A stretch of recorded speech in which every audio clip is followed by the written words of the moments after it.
நாடு முழுவதும் கட்டணமின்றி ஆதார் அட்டையை புதுப்பிக்க செப்டம்பர் 14ஆம் தேதி வரை அவகாசம் நீட்டிக்கப்பட்டுள்ளது.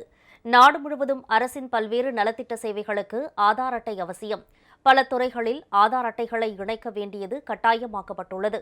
ஆதார் பதிவு செய்யப்பட்ட தேதியில் இருந்து ஒவ்வொரு 10 ஆண்டுக்கு ஒருமுறை சமீபத்திய தகவல்களுடன் புதுப்பிக்க வேண்டும். அந்த அடிப்படையில் ஆதார் அட்டைகளை புதுப்பிக்க ஆதார் ஆணையம் மக்களை அறிவுறுத்தி வருகிறது.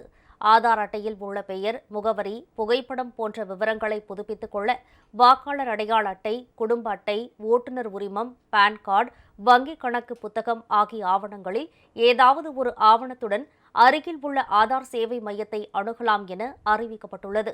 செப்டம்பர் 14ஆம் தேதி வரை கட்டணமின்றி ஆதார் அட்டையை புதுப்பிக்க அவகாசம் வழங்கப்பட்டுள்ளது. myAadar.uidai.gov.in என்ற இணையதளத்திலும் புதுப்பித்துக் கொள்ளலாம் என தெரிவிக்கப்பட்டுள்ளது. செப்டம்பர் 14ஆம் தேதிக்குள் ஆதாரை புதுப்பிக்காதவர்கள் கட்டணம் செலுத்தி புதுப்பிக்க முடியும் என்று ஆதார் ஆணையம் அறிவித்துள்ளது.